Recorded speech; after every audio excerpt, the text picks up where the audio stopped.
The moment Amara Williams signed the divorce papers, her hand did not shake. People expected tears. They expected her to beg. Instead, she capped the pen, slid the documents across the polished desk, and looked at the man who once promised her forever, like he was a stranger she'd met on the street. 5 years later, that same man, Korea's most powerful young CEO, would stand outside her company's headquarters in the rain, holding a small gift bag, hoping for permission to know the son he never met. But on the day she left, nobody could have predicted that ending. All anyone could see was a broken-hearted woman walking out of a mansion, carrying nothing but a suitcase and the wreckage of a love she had given everything to. Amara had never planned to fall in love with a billionaire.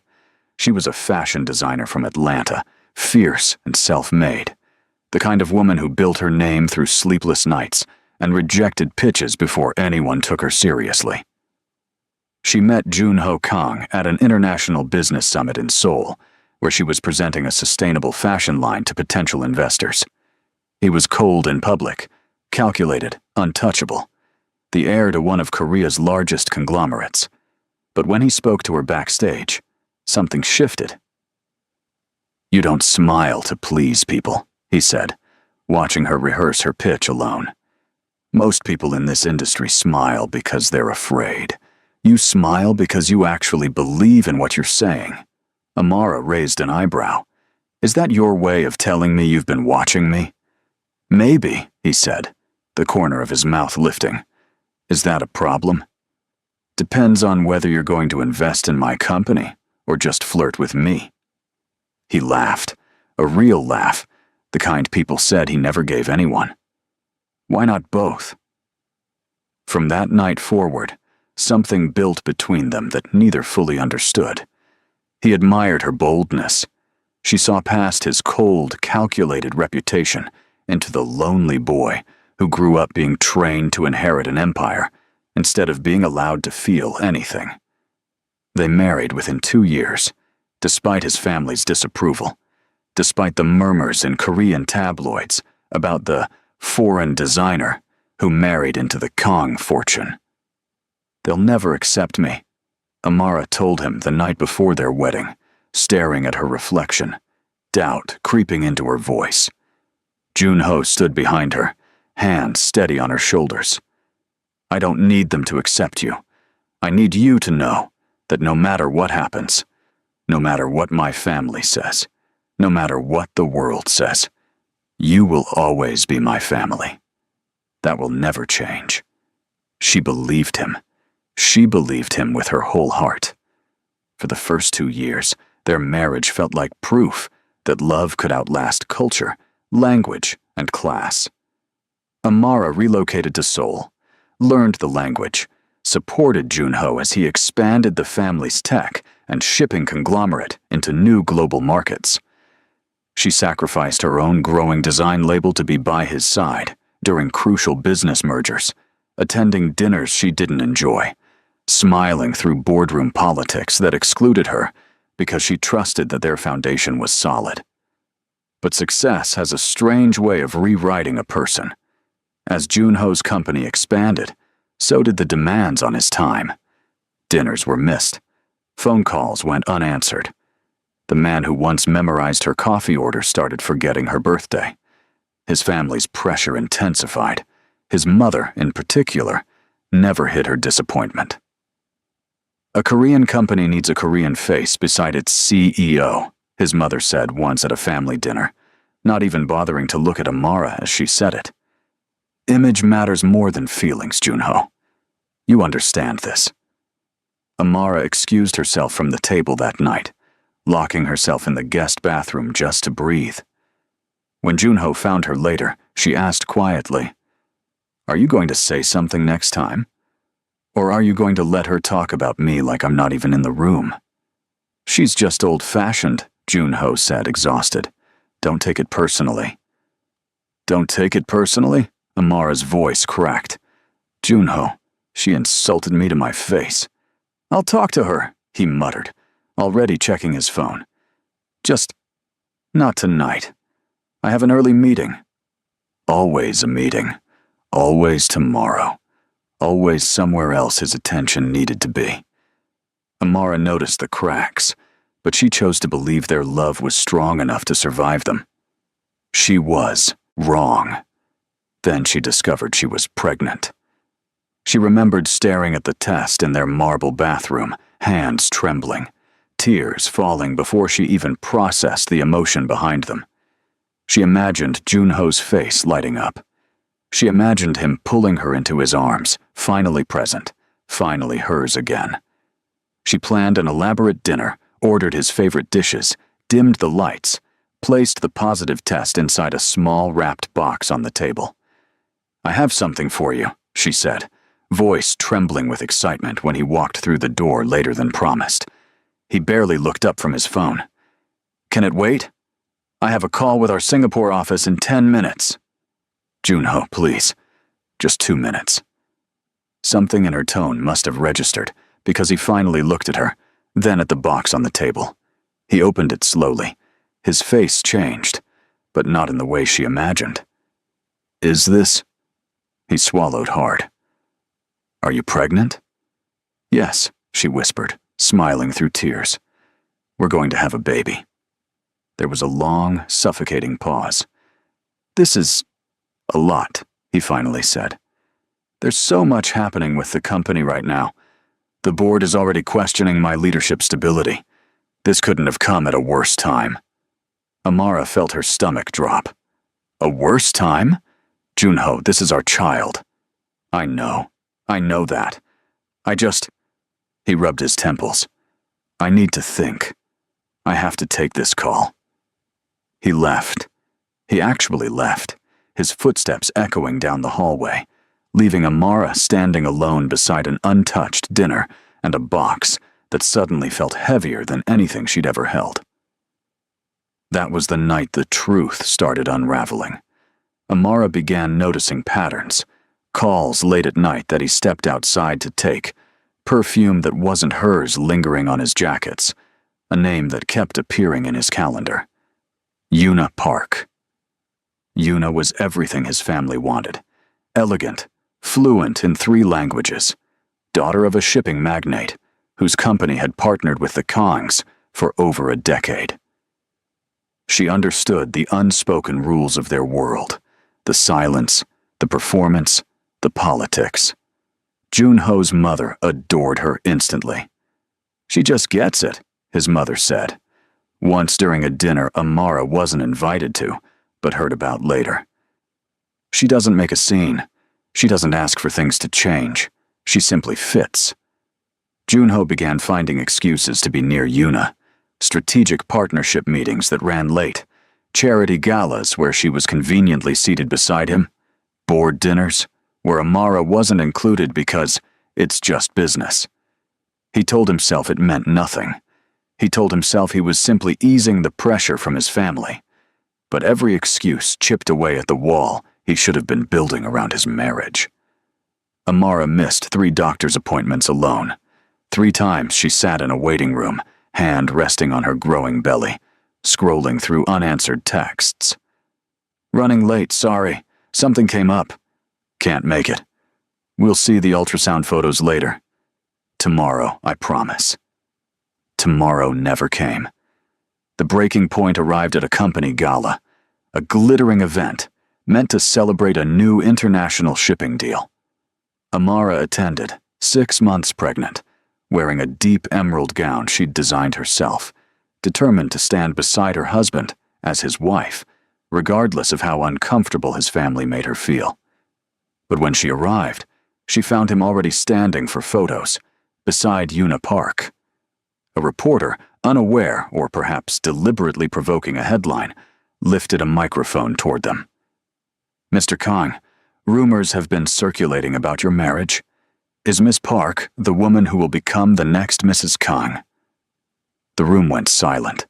Amara stood frozen near the entrance, heart hammering, waiting, praying for Junho to laugh it off, to correct the reporter, to say anything that proved he still saw her as his wife. He said nothing. Seconds stretched into an eternity. Yuna smiled demurely beside him. And Junho simply stood there, jaw tight, eyes darting anywhere but toward the cameras. Anywhere but toward Amara. That silence shattered something inside her that no apology could ever fully repair. She didn't make a scene. She turned, walked back through the grand entrance, climbed into a car, and went home alone. She sat in their bedroom for hours that night, replaying the silence over and over, understanding finally what it meant. He hadn't chosen Yuna because he'd fallen in love with her. He'd chosen the path of least resistance because he believed Amara would always be there, patiently waiting, no matter how much he neglected her. He was wrong. When Junho returned home near midnight, he found Amara sitting calmly at the kitchen table, a folder in front of her. "We need to talk," she said, her voice eerily steady. "Amara, about tonight. The reporter caught me off guard. I should have said something." "Was I your wife?" she interrupted. "Or was I just someone convenient until somebody more suitable came along? That's not fair. You know that's not—" "Don't tell me what's fair, Junho. You let a reporter ask if another woman would replace me in front of cameras, in front of your company, while I'm carrying your child. And you said nothing." I was confused. I didn't know what to say. "You knew exactly what to say. You just didn't think I deserved to hear it." He sat down across from her, desperation creeping into his voice. "I never meant to hurt you. I just need time to fix things with my family, to figure out how to balance." "There's no more balancing," Amara said quietly, sliding the folder toward him. "I'm done waiting for you to choose me." He opened it. Divorce papers. "Amara, please, don't do this. I'll fix it. I'll end whatever this is with Yuna. I'll talk to my mother. You had years to fix it," she said, standing. "I gave you chance after chance because I loved you enough to stay. But tonight I realized I love myself enough to leave." "You're carrying my child," he said, voice breaking. "And that child deserves a mother who knows her own worth," Amara replied. "Not a mother who taught herself to disappear just to keep peace in someone else's family." She left that night. She didn't take the designer wardrobe he'd bought her, didn't take the jewelry, didn't take a single thing connected to the life they'd built. She took her sketchbooks, her passport, and the quiet, fierce determination that had carried her across an ocean once before, and would carry her again. Junho tried calling for weeks, then months. Eventually the call stopped, replaced by silence on both sides, as their divorce was finalized quietly, away from cameras, away from headlines, exactly the way Amara wanted it. She disappeared from his world entirely. 5 years passed. In that time, Amara rebuilt her life from nothing into something extraordinary. She returned to the United States, gave birth to a son she named Noah, and poured every ounce of grief into relentless work. Her sustainable fashion label, once a struggling passion project, exploded into an internationally recognized brand, celebrated for craftsmanship, ethics, and a story of resilience that resonated with women across the world. Magazine covers, major retail partnerships, a name that no longer needed Junho Kang's empire attached to it for credibility. Noah grew into a sharp, curious 5-year-old, full of questions about a father he'd never met. "Mommy, why don't I have a daddy like the other kids?" he asked one evening, swinging his legs on the kitchen stool while she stirred dinner on the stove. Amara knelt to his eye level, brushing his curls back gently. "You have a daddy, baby. He just lives far away, and he doesn't know about you yet." "Why not?" "Because sometimes adults make really big mistakes," she said softly. "But that has nothing to do with how amazing you are. You hear me?" Noah nodded, satisfied, the way children do when love makes complicated things feel simple. Meanwhile, in Seoul, Junho's world had unraveled in ways the public never saw. His relationship with Yuna fizzled within a year. Built on convenience rather than connection, it collapsed the moment external pressure faded. His mother's matchmaking ambitions failed repeatedly. He threw himself into work, expanding the company further, becoming wealthier, more powerful, more respected in boardrooms, and emptier in every other part of his life. It wasn't until a chance encounter, an old assistant mentioning, almost in passing, that Amara Williams had given birth shortly after the divorce, that Junho's entire world tilted on its axis. "She had a baby?" he asked, gripping the edge of his desk. "Yes, sir. A son, I believe. I wasn't certain you knew." He hadn't known. 5 years of silence, and he hadn't known he had a child walking the earth somewhere without him. He spent months investigating quietly, hiring private contacts, tracing Amara's company registration, finally discovering she was based in New York, running a thriving fashion house under her maiden name. When he finally stood outside her headquarters, the glass building bearing her name in elegant lettering above the entrance, he felt smaller than he had in his entire life. He waited 3 hours in the rain before she walked out. Amara stopped cold when she saw him. 5 years had aged him in ways that surprised her, not physically, but in the exhaustion behind his eyes. "Junho," she said carefully, "what are you doing here?" "I know about Noah," he said, voice shaking. "I know I have a son." Amara's expression hardened. "And what exactly do you think happens now? You show up, and I just hand him to you." "No. I need to know him. Please, Amara. I know I don't deserve anything from you. I know I destroyed everything good in my life when I let you walk away that night. But he's my son, too." "He's been your son for 5 years," Amara said, voice sharp. "Where were you for his first steps, his first words, the nights he had fevers, and I sat up alone wondering if I was doing this right by myself? You don't get to just appear because guilt finally caught up with you." "You're right," Junho said, surprising her. "You're completely right. I have no excuse. I thought losing you just meant losing a wife. I didn't realize, until it was far too late, that I was losing an entire family I never even got to meet." Amara studied him for a long moment, rain soaking both their shoulders, years of pain compressed into a single silent stare. "You're allowed to regret what you did," she finally said. "But your regret does not erase my pain, Junho. And it definitely doesn't erase the years Noah grew up without you. I understand. I'm not asking you to forgive me. I'm asking for a chance, even a small one, to be part of his life going forward." Amara crossed her arms, considering him carefully. Then, after what felt like an eternity, she spoke again. "If I allow this," she said slowly, "it will be on my terms. You don't control how it happens. You don't get to disappear when business gets difficult again. You show up consistently, or you don't show up at all. There is no in-between anymore." "I understand," Junho said, relief and grief tangled together in his voice. "I'll do whatever it takes."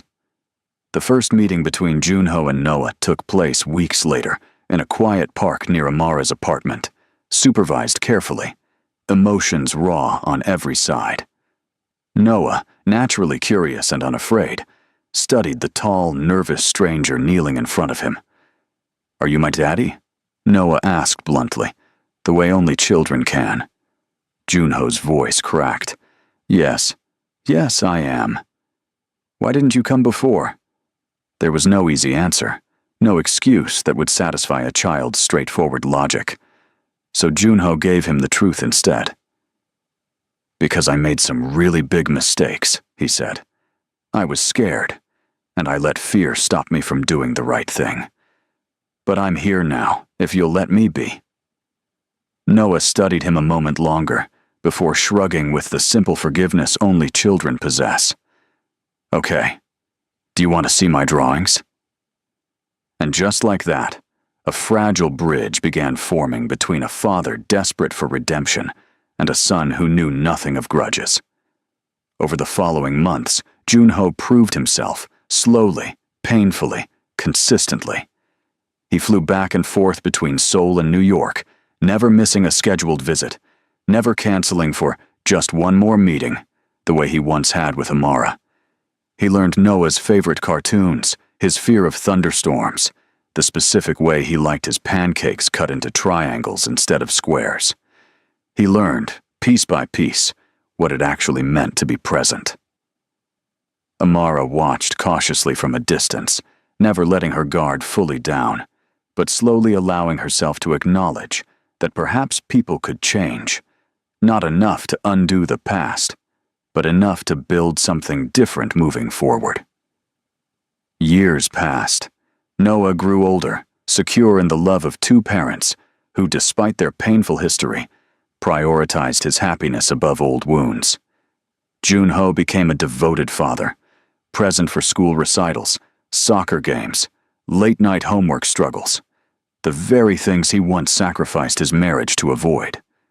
Amara's fashion empire grew into a global powerhouse, her name eventually honored at an international business summit, fittingly in the very same city where she and Junho first met years earlier. Standing in the audience, watching her accept the award, surrounded by respect she had built entirely on her own terms, Junho felt the full weight of what he had lost, and simultaneously, what he had been fortunate enough to partially regain. The woman he once ignored had become the woman the entire industry admired. He hadn't earned his way back into her heart. That door, he understood, was permanently closed, and rightfully so. But he had been given something he never expected, a second chance to become a better father, built not on grand gestures, but on the slow, deliberate work of showing up, day after day, year after year. Some people walk away because they've stopped loving someone. Others walk away because they've finally learned to love themselves enough to demand better. Amara didn't leave Junho that night to punish him. She left because she finally understood her own worth and refused to settle for anything less ever again. A person can earn forgiveness through consistent change, but they can never demand a second chance as if it were owed to them.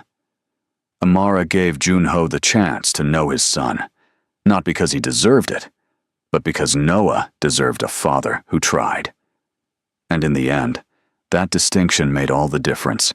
If this story moved you, make sure to like this video, subscribe to the channel for more powerful stories like this one, and drop a comment below telling us what part hit you the hardest.